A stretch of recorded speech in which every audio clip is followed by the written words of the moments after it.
合計が70で差が10になる2つの数があります。それぞれの数はいくつですか？ 40 と30です。どうもー、あーちゃんです。よっちゃんです。あーちゃん、顔がよっちゃんに向いてないよ。よっちゃんはこっちだよ。あ、よっちゃん、よろしく。おう、よろしくな。この前の授業は鶴亀山だったね。めちゃくちゃ勉強になりました。そうか、よかったよ。本日は和佐山をやってみようと思います。何分45年前みたいな、40年前みたいな話なんで。この前の鶴亀山、あーちゃんは代数で解こうとしたでしょう。そうだね。XY でね。中学校の数学の方で普通にやろうとしたけど、XY 代入するより早いっていうか、ちゃんと理解できたし、ただもうすでに忘れてるかもしれないけれども、和佐山も代数で解けなくはないけれども、使わない方が早いというやり方です。いつものようにアプリで説明をしていきますね。アプリ見えてるかな？はい。それではアプリで和佐山を選択しますね。問題文が出てきました。それではこの文章を読んでみてください。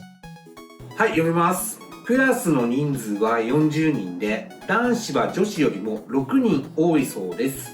男子と女子の人数はそれぞれ何人ですか？いやー、これちょっとやり方忘れちゃってるな。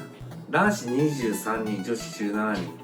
お、速攻解けたね。これはだって6っていう数字が分かりやすかったから、僕の今の計算は男子と女子合わせて40人います。もし同じ人数だとしたら20、20で、男子は女子よりも6人多いっていうことは3人引っ張ってきたら足りるはずだから、23の17にすればちょうど6人差になるかなと思いました。そうか、それだと奇数の時に困難になるんだな。図を使って解説しよう。和佐山というのは画面に出ているように線分図を書くと頭の中が整理されます。40人のうち男子が6人多いというのはこの図になるのわかるかな？そうすると女子が6人増えると男子と同じ人数になるのはわかるよね。あ、そうか、その解き方の方がいいね。すごいこれ。46人を2で割る。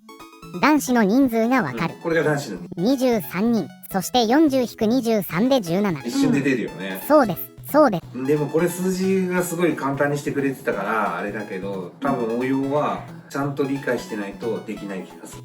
そうですね。先ほどよっちゃんが話した通り奇数が出てくるとあーちゃんの計算式は成り立たなくなっちゃうからね。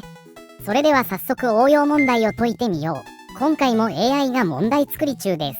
AI が作ってんのね、今ね。AI 調校中。 AI が良い問題を考えてますよ。大小2つの数があります。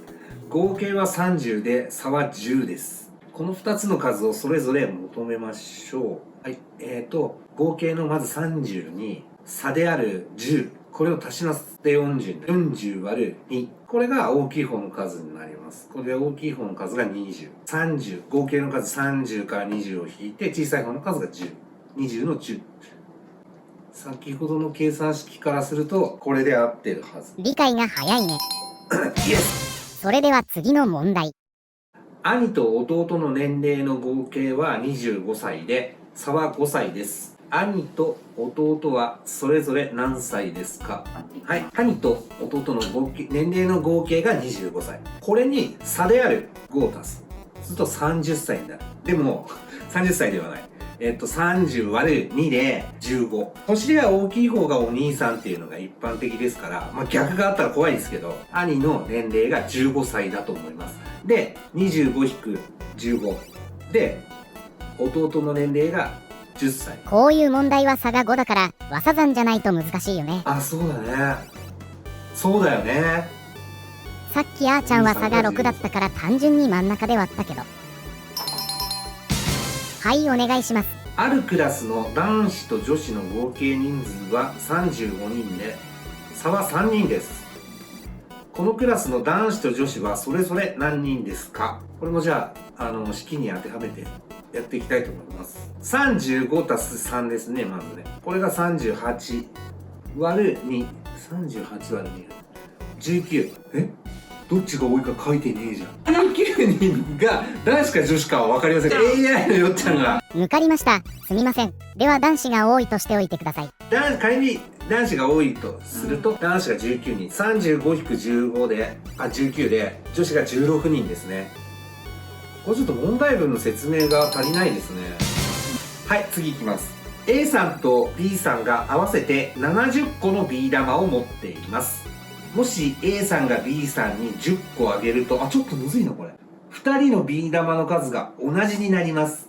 A さんと B さんはそれぞれ何個ビー玉を持っていましたか？問題文をよく読むと A さんが B さんに10個あげると同じになる。これ瞬時にこれ差が20ってわかるんだけど、初めての系統の問題だと思うんだけど、わかんないです。A さんの方が20個多く持ってるね。差が20ってことか。そうか。わかった。70足す20、90で割る2で45。A さんが45、B さんが25個持ってたら OK だね。A さん45個、B さん25個です。要は、差っていうのを今までの問題では、差がいくつですっていうのを出してくれてたんだけど、これは差を直接教えてくれないんだよね。そこをまず先に計算しないと。で、A さんが B さんに10個あげて同じになるっていうことは、差がここで20っていうことがわかる。ということは、70足す20。合計の数足す差。で、それが90なんで、それを半分に割る2にしてあげると45になる。合ってました。要するに差がいくつっていうことを言ってるんだけれども、はにゃってなる子もいると思うんだけどな。そうだね。差を自分で計算するのがポイントだね。3つの連続する整数があります。これらの数の合計は63です。急に難しくなった。一番大きい数と小さい数をそれぞれ求めましょう。難しく考えるけど、線分図を書くとわかりやすいよ。書いていいですか？線分図で整理してね。これは連続する整数ってことは、これ合計が63だからなんとなく勘で20前後だなっていうのは分かりますよね。勘でやらないでよ。でも20、21、22だと、63じゃん。これ勘でできちゃうの良くないね。良くない。動画の意味がなくなるでや。そうだよね。勘でできちゃうやつもあるんですよ、暗算でね。あんたが伸びない原因それや。これ問題文読むとさ、3つの連続する整数がありますって、そもそもさ、分かってないか？連続する整数っていう時点で、一番大きい数と一番小さい数の差は2じゃん。線分図を書こうか。全然違う？線分図って、これなんかわけわかんないのになっちゃいました。おい。こりゃ大丈夫じゃないな。よっちゃんに加筆をさせて。お願いします。みんなは画面を見てね。こういった図になるのはわかるかな？ねえ、あーちゃん。613に何を足す？ 2 だな。違う。3か。そういうこと。そうすると一番大きい数が3個あることになるよね。ちょっと待って、もう一回。ごめん、俺、答えとかはわかるんだけど、その途中の過程が全然わかんない。おバカすぎて。やばい。もう一度図を見てね。よっちゃんの図を見てね。もうすでにつまずいてる。真ん中の数字に1を足す。一番少ない数字に2を足す。こうするとどうなる？ 63 足すいくつになる？ 3。合計はいくつ？ 66。66というのが一番大きい数かける3になるよね。それはわかるよね。理解できる。そうすると一番大きい数はいくつになる？ 66 割る3で22になります。この問題は大きい数と小さい数を求めましょうだから。やべえ、頭爆発しそうだ。3つの連続する整数っていう時点で、一番小さい数は一番大きい数が分かった瞬間に20と分かります。いや、これもう少し数字複雑にされたら多分あーちゃんちんぷんかんぷんポンになっちゃう。これは、数字が簡単だから暗算で一瞬で分かったけど、はい、満点でした。ダメだよね、こういう解き方はね。文章で3つの連続する整数ってあったんで、そこをしっかり読んどけば、そこまで間違える子はいないと思うけど。そこまで間違えることはないという発想自体がおかしい。確かに。そうじゃないよ。やり方を学ぶんだもん。そういうことです。いや、勉強になりましたが、僕、あーちゃん、ポンコツなんで、ちょっとね、6割ぐらいしか理解してないですね。現状。マジか。偏差値50とか言ってたけど、ちょっと見えはったかも。よっちゃん制作アプリの宣伝をするわけではないけど、あーちゃんみたいな生徒の場合、もう一度チャレンジするボタンを押してですね。新たな問題にチャレンジしてほしいわけですよ。これをアプリでもうすぐできるってこと？そう思う。合計が70で差が10になる2つの数があります。それぞれの数はいくつですか？ 40 と30です。はい。次この問題解けるかな？兄と弟の年齢を合わせると28歳です。兄は弟より4歳上です。兄と弟はそれぞれ何歳ですか？ 28 たす4、32割る2、16歳と12歳です。あーちゃんと同じぐらいの偏差値の子でもできるね。赤い鉛筆と青い鉛筆が合わせて35本あります。赤い鉛筆は青い鉛筆より7本多いです。赤い鉛筆と青い鉛筆はそれぞれ何本ありますか？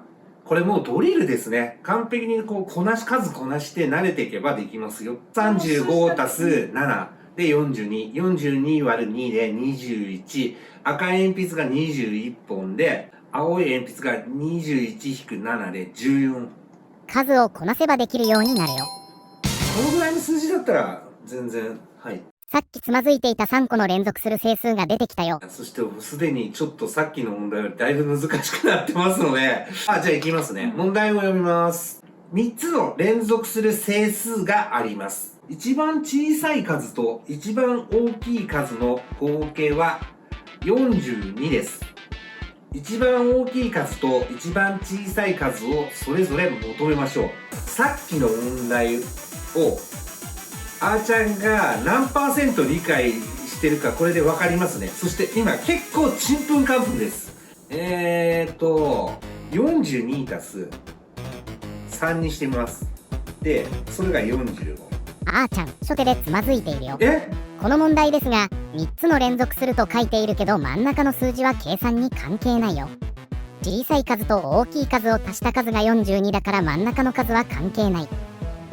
あ、本当だ。こういうミス多かったんですよ、あーちゃんバカだから。42たす2ですね。差が2なんで。42たす2が40、やべ、つまずいてる？違う、絶対違うよ。分かった。一番大きい数が22だと思います。で、一番小さい数が20です。違ってたら僕もうあれですよ、保育園に入りますよ。よっちゃんでも、これよっちゃんの公式に当てはめただけ。あと、よっちゃんがちゃんと問題文読んでくれたからできただけで、あーちゃんとしては不正解の問題でした。反省してますが、もう1問ありますよ。勘弁して、おじさんをいじめないでくださいよ。お菓子とジュースを合わせて500円で買いました。高っ！お菓子はジュースの 3倍の値段でした。お菓子とジュースの値段はそれぞれいくらですか？いろいろ応用問題が出てきますね、これはね。こういうのでつまずく子多いでしょうね。ちなみにあーちゃんっていう子もつまずいてます。あーちゃん、この問題も線分図を書こうか。まあ、イメージは合ってますよ。少しだけ補足するよ。ジュースの金額の3倍がお菓子ということは線分図にするとこうなるよね。ジュースの金額の4倍が500円になることがわかるよね。500割る4が安い方の値段になると思います。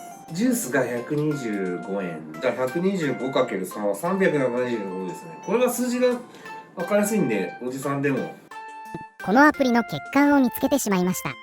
375をアップボタンだけで押すのはきつい。これ375まで打たなきゃいけない。いや、これ検証炎になりますよ。これ手打ちできないとダメっすよ。これずっと一個一個カチカチ。人数数えてる人じゃん。昔ね、パチンコにデータカウンターってできたのね。実はね、あれなんです。30年ぐらい前なんですよ。その前はデータ、文房具屋でカチカチ買ってきて、それで回転数数えてました、あーちゃん。はい、パチンコの話は置いておいて、満点でした。いや、これはよっちゃんのおかげ。1問、この42の問題、連続する整数の問題、間違えましたからね、はっきり言って。はい、今回の和佐山の授業で、一番言いたいことは何かというと、何が言いたいかというと、計算式が頭に浮かぶのが一番良いのですが、手書きで線分図を書くと非常に整理されるということです。線分図は絶対書いた方がいいと思う。本当にそうだよね。明らかにブロックに分けたらこれ4つになるっていう、そのさっきの500円足して500円の問題、あれ線分図書かなかったら結構迷子になって、無理かよ解けないよっつって次の問題いっちゃうっていうパターンあると思うんだよね。テストの時も混乱したら時間がかかるけど図を書くと整理されるよ。そうだね。線分図とか冷静なやり方を覚えれば全然その理解度が違うし、これ一回分かっちゃったらもうあとはもうドリル反復練習するだけでそうそう間違えることはなくなるんじゃないかなと思いますね。ドリル練習は大事だよね。ただ、よっちゃんのアプリや動画で紹介する問題は基礎中の基礎だよ。入塾テスト対策って考えて。ということは小学校4年生になったばかりぐらいの子たちの学力でっていうことね。そこを目指した方がいい。そうだよね。しっかり理解してあと問題文を落ち着いてしっかり読んでやらないと後から絶対苦労するね、これね。自宅学習でレベルアップできるための動画です。塾で基礎知識があった上での勉強をしてください。これはだって動画見たら絶対できるもん。だってこんな酒ばっか飲んでるしょうもないおじさんでもすぐできるようになりましたから。さて、本日のお勉強はおしまいです。はい。ちょっと YouTube の反響に関してお話をしましょう。それではあーちゃん、この YouTube チャンネルは開設されて1ヶ月が経過しております。そして登録者はというと、108人。そう108人。これはいいの？悪いの？数字として悪くはないが、厳しいよね。ぜひアプリも動画も皆さん利用してほしいと考えています。うんうん。そしてチャンネルを見ると、勉強系が強いよね。皆さんのニーズが受験の基礎学力ということが分かりましたので、どんどんアップしていきたいと思っています。なるほど、勉強か。頑張ります。そして次回ですが、中学受験勉強最大のつまずきポイント。なんだ？場合の数。苦手意識あるなぁ。多分、あーちゃんもそうなんだけど、多くの中学校受験を目指す子供たち、偏差値45から50ぐらいの子たちが、一番つまずきやすいところなんじゃないの？もしかして。ここで一番つまずきます。だって、あーちゃん、まだ苦手意識あるわ。40年前の苦手意識がこの肌に残ってますよ。場合の数の難しいのが、解き方を1種類覚えれば応用が効くというのではなく複数、問題のタイプによって使い分けをしなくてはいけないんだよ。馬券とか。要は、1、3で当たりかと思ったら、3番が1着で、1番が2着で。すごいね。さすがギャンブラー。3連複か3連単ということだね。場合の数も数字が合っていれば OK というのと、2桁の数字を作りましょうというので計算式が違うんだよ。それでは、場合の数もアプリを使って説明していきますね。本日はここまで。さようなら。さようなら。また見てね。アプリは9月末にリリース予定です。また告知しますのでぜひ皆さん見てくださいね。